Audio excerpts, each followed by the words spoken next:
Boa noite, pessoal. Bem-vindo ao canal Sara Nicolelli falando sobre esquizofrenia. Bom, o tema de hoje é uma conversa rápida, pretendo, né? Porque eu falo que é rápido, sempre me estendo um pouquinho. É sobre a responsabilidade de filhos cuidarem de um dos pais com esquizofrenia, né? Essa incumbência, né, que às vezes acaba refletindo na vida desse filho. A gente percebe e vê por aí alguns jovens, né? Eu não falo nem quando você tá com uma idade um pouquinho mais avançada, de você precisar cuidar do seu pai ou da sua mãe. Mas isso cedo ou tarde pode acontecer com qualquer doença, né? Você pode ter um pai, uma mãe adoentado por um câncer, por um AVC, às vezes uma diabetes já um pouquinho mais avançada, enfim, qualquer doença que os deixem assim mais debilitados e precisem, né, de um apoio, de um amparo e de um tratamento mais assim próximo, né? Bom, a esquizofrenia, como todos sabem, ela já é um pouquinho diferente, né? Então, já não dá para comparar muito com outras doenças onde a pessoa ela consegue, né, ver o real do imaginário, salvo a demência, né? Na demência também ela pode levar a surtos, até agressões, né? A pessoa às vezes fica um pouco mais agressiva. E na esquizofrenia isso não é diferente, porque pode estar com idade, mas pode ser que não aceite o tratamento. Muitos não aceitam o tratamento, acham que não tem realmente a doença. Como é de costume a gente vê também nos jovens, né?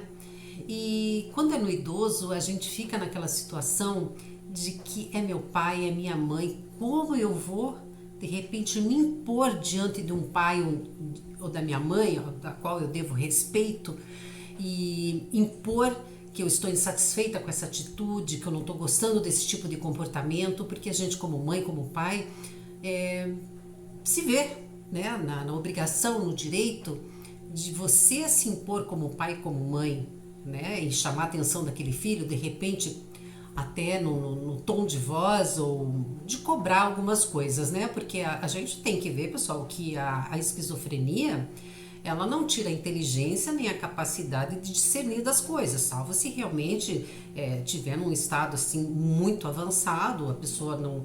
Aí entra o não tratamento, a resistência também a alguns medicamentos, então alguns sintomas um pouquinho mais assim acentuados, mas no geral a pessoa em tratamento certo, né?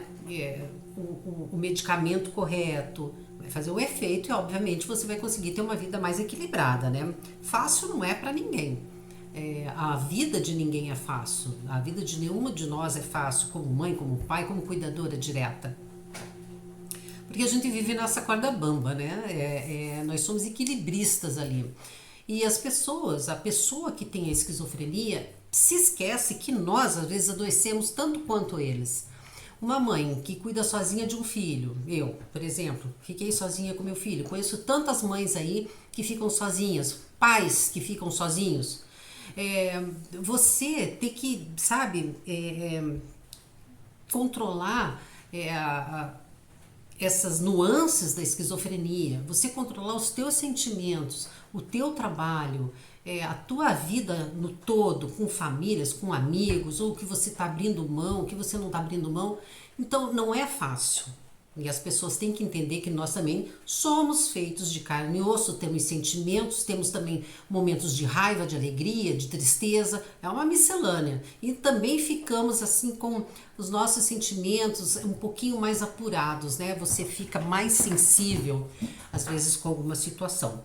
Então, quando esses dias uma mãe, ela falou para mim, Sara, eu tenho a minha filha que tem esquizofrenia e eu vejo assim meus netos nessa situação de cuidar ou não cuidar da mãe. Então, como eu fazer? Vai cobrar do filho, da filha que cuide da mãe?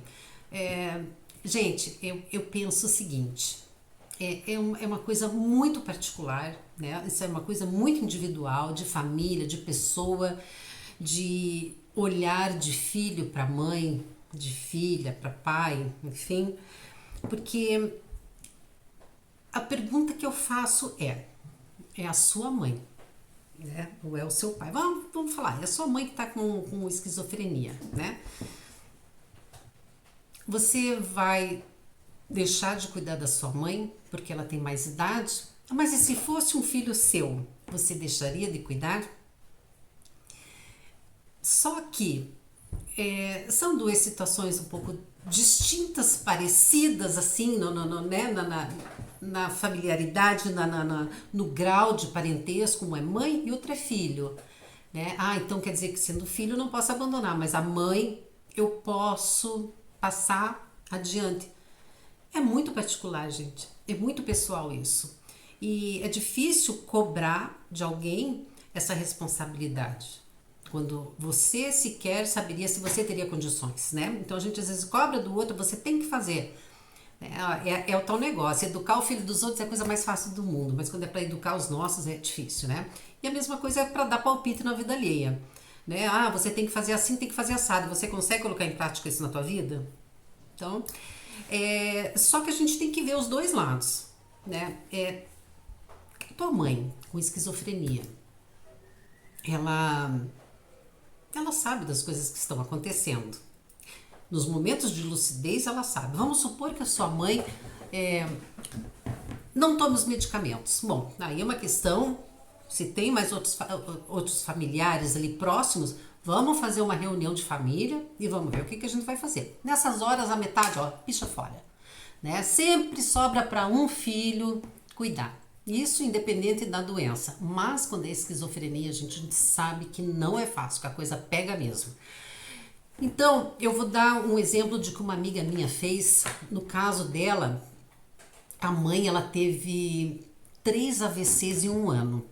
Ela era uma pessoa assim extremamente lúcida, ativa e de repente 3 AVCs. Ela não ficou assim com sequelas tão graves, mas ela ficou bem assim debilitada para continuar com outros serviços. Aí veio uma depressão muito forte. Essa minha amiga, ela trabalhava, né? Ela e o marido precisavam trabalhar porque tinham 2 filhas entrando na adolescência. E ela falou um dia assim pra mim: Sara, eu coloquei minha mãe num asilo. Falei: pelo amor de Deus, eu não acredito que você fez isso com a tua mãe. Falei: guria, eu abomino quem põe um pai e uma mãe no asilo. Salvo assim aqueles que, né, pediram, parece que pra isso. Mas enfim, é outra coisa. Eu digo: ai, eu não acredito que você fez isso, Rô. Ela falou: não, mas ela fica no hospital dia. Eu falei: mas como que é? O asilo dia? É. Então ela falou: Sara, eu preciso trabalhar. E eu não acho justo pedir para as minhas filhas revisarem e tirar delas o que elas podem viver agora e estudar para amanhã ou depois ter uma vida melhor para cuidar da minha mãe.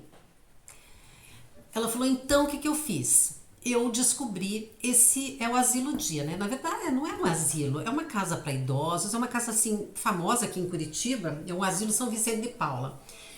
E então funciona assim, ela antes de ir pro trabalho ela deixava a mãe dela lá e quando ela voltava do trabalho ela pegava a mãe. Ela falou assim: Sara, ela melhorou um monte, por quê? Lá tem atividades. Em casa ela ficava o dia inteiro sentada olhando a televisão. Ela não fazia nada. E lá ela tinha espaço terapêutico, lá tinha o baile dos velhinhos da terceira idade, lá elas faziam bordado, pintura, crochê, tricô, né? Então conversavam com outras pessoas da idade, né? E então ela começou a tomar mais gosto pela vida. Mas isso tem na saúde mental? Esse é o problema, né? Esse é o grande problema, porque o comportamento é outro, né? Se a pessoa não toma o medicamento, como que ela vai interagir de forma sociável? É justo a gente pedir para um jovem cuidar de um pai e de uma mãe quando ele poderia estar estudando, quando ele poderia estar fazendo a vida dele, casando, tendo filhos, enfim, constituindo a sua vida. Não é justo, mas é justo abandonar? Deixar onde? Com quem? Todo mundo foge. Então, é algo que eu acho que a gente precisa abordar mais, sabe? Que a gente precisa cobrar mais de governos locais para esses fins. A pessoa na terceira idade, embora seja um pouco mais difícil a esquizofrenia na terceira idade, né? Eu já questionei muitos médicos e realmente é mais difícil, mas eu conheço pessoas que têm, né, a mãe ou o pai com esquizofrenia já na terceira idade. Tem uma moça aqui que ela veio na AME conversar comigo, que a mãe dela realmente não aceita, mas percebe-se que a avó também não aceita. Então aí é todo aquele, né, é o que envolve a família, que não dá a assistência devida pela não aceitação do transtorno, né? Aquela coisa que as pessoas carregam, o estigma, né? O preconceito que começa dentro de casa, é o maior erro. Não é fácil, não é fácil lidar, mas pelo amor de Deus, você viver num ambiente onde uma pessoa, ela, uma hora você é o amor da vida dela, você é a melhor filha do mundo, ou você é o melhor pai do mundo, daqui a pouco você é a pessoa que causa o mal para ela. Né? Você é a pessoa que está fazendo tudo dar errado para ela, porque você emite energias ruins. E é bom viver assim? Então aceite a doença, é uma realidade, né? É uma realidade que está acontecendo ali dentro da tua casa. Aceite a doença, procure informações e comece a trabalhar as melhores maneiras de você conseguir trabalhar com esse teu familiar que está adoecido. Não é justo, né, você de repente pedir que um filho tenha essa responsabilidade, mas também não é justo você abandonar o que tem a doença. O que entra em questão aí é, esse que está com a doença, ele aceita o tratamento ou não aceita? Porque vai muito de como é o enfrentamento da doença. Quando você aceita, fica mais fácil você lidar com o teu familiar. Porque daí ele vai fazer o tratamento de forma correta, os sintomas irão reduzir e vai ficar muito mais fácil. Agora, se ele não aceita, vai ser aquele burro em ponta de faca a vida inteira. É você falando de um lado e eles do outro, né? Cuspindo alfinete na gente o tempo todo. E chega um momento que realmente ninguém aguenta. Se são dois, tem mais de 2 filhos, se vira, chama a família. Ah, sempre tem um que vaza, né? A gente sabe disso, que sempre tem aquele que picha fora e sobra para um. Chama e diz, olha, quem vai pirar sou eu e vai acabar na tua casa e vou largar lá e vou sumir. Porque vocês têm que revezar, tem que ter um revezamento.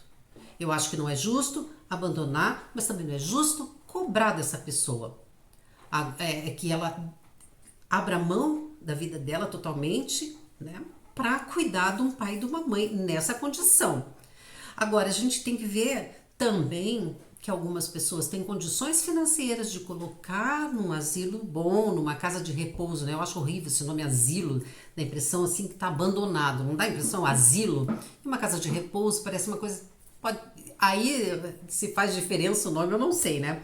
Mas a gente tem que ir nos locais, verificar bem, ter referências, né, desses lugares, para a gente não largar também em qualquer canto.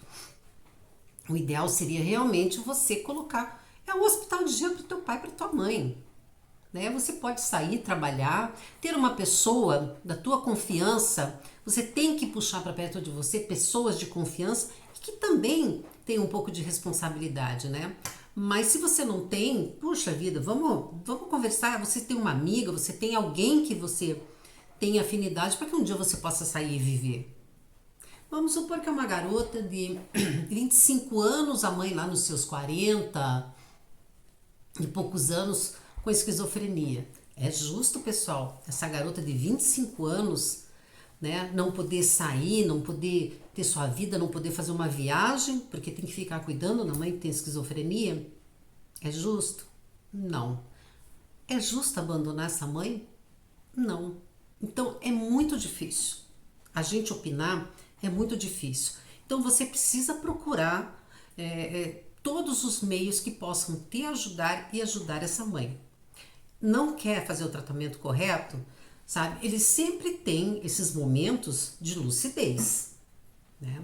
Em algum momento de lucidez você tem que puxar na catraca e falar um pouco mais firme. Ou, gente, no último caso, tem que ter uma internação ou tentar uma injetável, né, para que possa amenizar os sintomas. E, gente, a gente precisa procurar os direitos, né? Você precisa procurar os seus direitos para que você possa deixar esse teu familiar num local de respeito, humanizado, onde tenha atividades, porque existem locais, como para os nossos filhos, alguns CAPs, não vou falar todos, mas alguns, que são depósitos. Esse pessoal da luta antimanicomial fala tanto, né, de fechar hospitais psiquiátricos, eles que visitem todos os CAPs. Todos. Não deixem um de fora, mas tem que chegar surpresinha, né? Agora na pandemia não, né? Porque não recebe ninguém, mas chega de surpresa. E vejam se alguns não são depósitos de pessoas. Eles largam lá num quintal fumando, sem fazer absolutamente nada, porque a pessoa às vezes se recusa a fazer. Então nós, como familiares, nós temos que cobrar, né, dos políticos, dos nossos representantes, né, de que tenham, sabe, que nos deem mais condições de podermos viver, né, trabalhando, e que nosso familiar tenha aonde ficar. Porque de BPC Loas, eu não sei quem é que vive. Sinceramente, eu não sei como uma pessoa consegue viver, às vezes, com um salário mínimo, quando a farmácia de alto custo fornece apenas um medicamento, um antipsicótico, e às vezes o médico prescreve 2, 3. Prescreve uns 5, 6 medicamentos. Aí você consegue pegar 2 na farmácia de alto custo e o resto você que se lasque, se vire para conseguir. Aí você não consegue, a pessoa fica sem tomar um medicamento. Como que faz? Então, a nossa política de saúde mental no Brasil precisa melhorar muito, mas isso depende também da gente. A gente não pode ficar cobrando do político se a gente não cobra e não fiscaliza. A gente tem que fiscalizar. Né? Porque fecharam a clínica lá porque tinha um ator. Tudo bem, alguém foi lá, descobriu, né? Algum parente dele, não sei quem foi que denunciou, mas foi e denunciou. Será que ninguém via que ali tinha maus tratos? Né? Então a gente às vezes tem medo de largar um familiar, principalmente idosos, né? Num lugar desse a gente não sabe como que vai ser o tratamento. É muito, muito complicado, pessoal.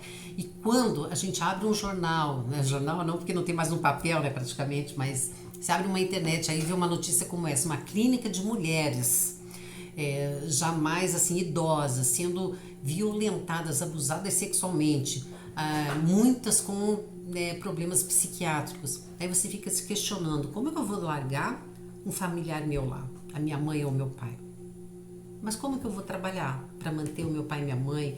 Ou vou estudar para fazer minha vida? É quando você tem que realmente, então, chamar os demais, fazer uma reunião em família e colocar os pratos limpos. Não tem familiar, tem aqueles que vivem isolado, né? Eu não tenho um irmão, eu não tenho sua filha única. Olha, gente, eu não tenho a fórmula para isso. O que eu digo, procure um local para passar o dia. Não achou um que você tenha confiança? Converse com alguém, com alguma amiga, que possa pelo menos um dia ficar com essa sua mãe, com esse seu pai, né? Mas não deixe também de viver por causa disso. E eu falo isso porque, como mãe, eu tive que fazer isso com meu filho. E meu filho, quando adoeceu, foi com 19 anos que ele teve o primeiro surto, eu tinha que trabalhar, eu tinha que deixar em casa.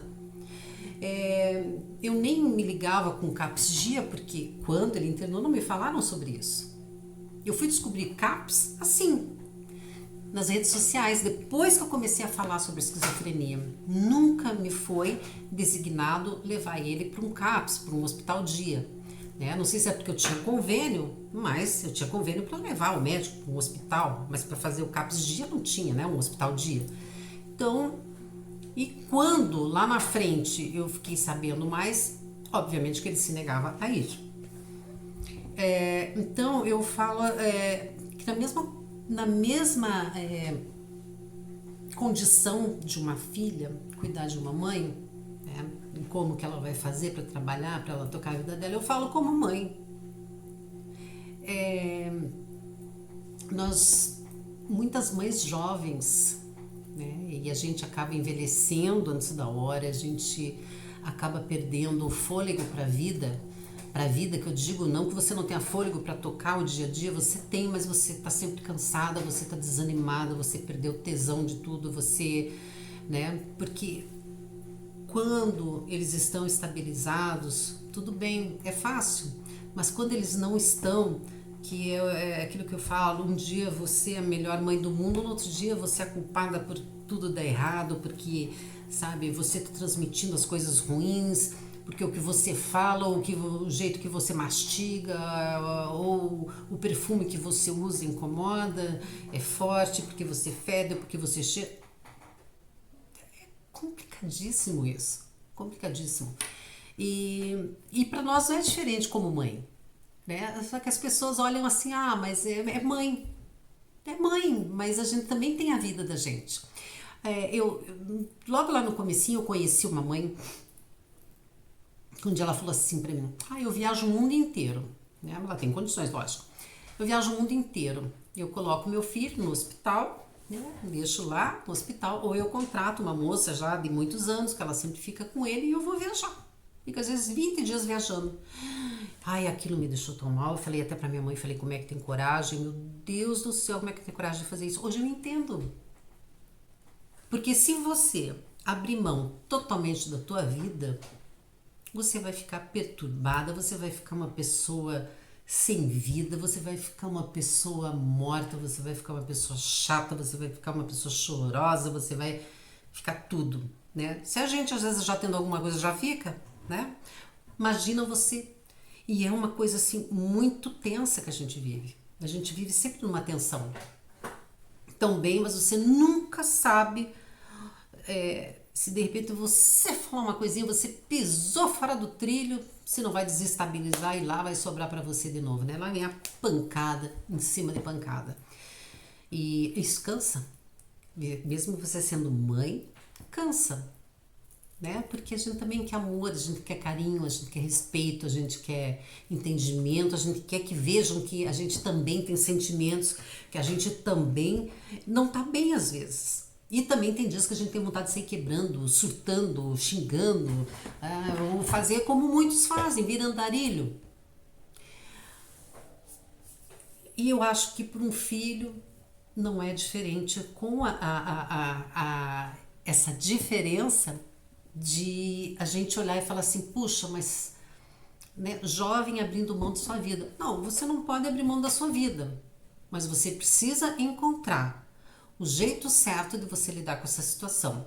Nenhum de nós vai te dar a fórmula, porque isso vai de você, de como que você vai encarar, de como que você vai lidar com situações. Né? Você vai se cobrar, ou você vai ter aquele momento que você vai falar assim, por tua causa eu não casei, eu abri mão da minha vida, eu não pude namorar, eu não pude viajar, eu não pude terminar uma faculdade, eu não pude aceitar um emprego em outra cidade, né? Você tá preparada para isso? Eu acho que ninguém, nem é justo perguntar isso, porque a gente não sabe lá na frente se você não vai mudar de ideia. Hoje eu tô preparada, mas daqui 1, 2 anos pode ser que eu não esteja mais. Pode ser que eu já esteja cansada, pode ser que eu queira mudar a minha vida, pode ser que eu me arrependa, pode ser que eu não me arrependa, mas fica sempre aquele vazio, fica sempre aquela coisa de por que eu não fiz, como teria sido a minha vida. A gente nem pode ficar se perguntando isso porque a gente às vezes, como diz a minha mãe, se mete numa camisa de 7 varas, não é verdade? Mas às vezes trazem a camisa pra gente, né? Às vezes, eu sempre falo, você às vezes não tem problema, trazem o problema pra você, né? Mas eu acho que a gente não pode nem considerar essas situações como um problema, né? São, na verdade, também já não acho nem mais que é missão. São coisas que a vida te apresenta, ninguém tem uma explicação, salvo as suas crenças e religiões que possam te explicar alguma coisa, né? Não parto nem pro lado da ciência, porque é genético, que não sei o que. Você não quer saber se é genético ou não, você quer saber por que aquilo aí caiu para você. Porque eu, né? As pessoas costumam falar, porque eu? E por que não falam? E por que não eu? Né? Será que você não tem condições? Será que você não consegue? Então, pessoal, eu lamento não ter a resposta para vocês, mas é você quem vai achar a resposta. É você que tem que sentar diante do espelho se você não tem mais ninguém e você se questionar, né? Eu vou conseguir, ou pelo menos tentar, né, gente? A gente tem que tentar. Se vai dar certo ou não, a gente não sabe. Às vezes você procura por um caminho que de repente não era aquele. Talvez se você tivesse ficado lá no outro, fosse dar certo, mas a gente não tem, sabe, uma bola mágica aí que te dê as respostas de como vai ser o teu amanhã. Eu vou desligar daqui a pouco aqui. Eu não sei se eu chego no quarto, se eu não vou, se eu vou amanhecer, né? Pode morrer dormindo. Então a gente não tem resposta para nada. A gente não sabe de nada. Então a gente vive muito suposições e de ses e porquês e não sei o que. Chega uma hora que é melhor não perguntar muito. Mas, obviamente, você tem que pensar nas consequências, né? E a partir do momento que você aceita abrir mão e das coisas para daí ficar jogando na cara também não é bom, né? Ou você faz por amor, você faz. Às vezes na briguinha a gente sem querer solta alguma coisa, né? Mas eu acho que algumas escolhas que nós fazemos para o nosso crescimento, tudo é aprendizado. A gente não sai absolutamente vazio, a gente sempre sai com aprendizado. Você como filho, você como pai, você como irmão, as responsabilidades uma hora batem na nossa porta. Algumas pessoas pegam a responsabilidade e levam a sério, outras pegam e largam depois, outras não pegam. Se você, cedo ou tarde, vai se arrepender disso, eu não tenho essa resposta. Médico não vai ter essa resposta, psicólogo não vai ter essa resposta. É você que vai encontrar essa resposta com o tempo. Então eu acho muito importante que as famílias se unam um pouco mais. E se você não tem uma família, tem amigos, faça amigos.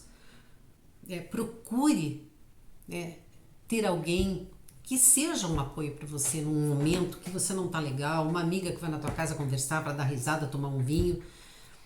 E, gente, a vida sabe, ó, né? Hoje a gente não tá aqui com o pai, com a mãe, amanhã pode não estar mais. E a pergunta e se fosse eu que ficasse doente? Minha mãe ia me abandonar? Não sei. Talvez. Talvez. A maioria não. As que eu conheço não abandonaram. Mas eu digo para vocês, não é fácil, não foi fácil e talvez nunca seja fácil. Mas isso serve para aqueles que também não têm esquizofrenia. Serve para os filhos que não têm esquizofrenia, né? E servem para pais que não têm esquizofrenia, porque todos nós carregamos o nosso lado meio negro, né? Meio obscuro. E a gente pode magoar muito sem ter uma doença mental. A gente pode desestruturar alguém, né? Mesmo sem ter uma doença mental. Então, eu acho que isso talvez alivie mais sair de uma condição de um lar, aliás, não é lar, onde não existe harmonia, às vezes um pai violento, uma mãe histérica, enfim, mas que não tenham nenhuma perturbação mental, que não tenham nenhum distúrbio, nenhum transtorno. é mais fácil de você sair, né? E falar, pô, não aguento mais porque o temperamento é terrível. Uma doença você já pensa 2 vezes. Mas, ainda assim, pessoal, isso é por conta de cada um. É uma questão de realmente você se cuidar, você se tratar, você procurar um psicólogo, você fazer uma terapia, você ter o teu momento de lazer, não abra mão. Não abra mão. Eu abri muito, sabe? E perdi muito. Me arrependo de algumas coisas, pequenas. Do resto eu não me arrependo. Não me arrependo. Talvez se eu tivesse largado algumas, outras não tivessem dado certo. Enfim, eu não costumo mais questionar as coisas que ficaram lá atrás. Passou. O que aconteceu ontem, ficou ontem lá. Pode ser que você fique ainda, né, ali digerindo o que aconteceu ontem, mas daqui a pouco passa. Tudo passa. Então, reflita,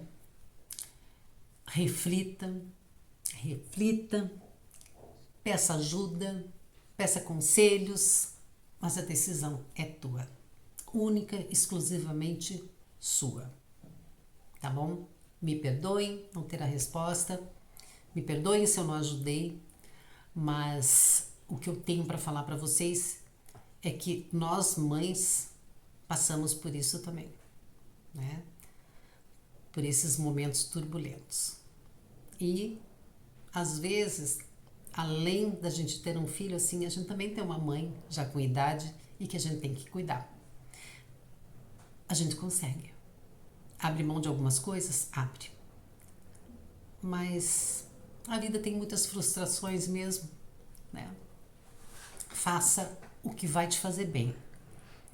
Tá te fazendo bem? Você tá feliz com a tua decisão? Você vai viver em paz com a tua decisão? Segue. Isso é que importa.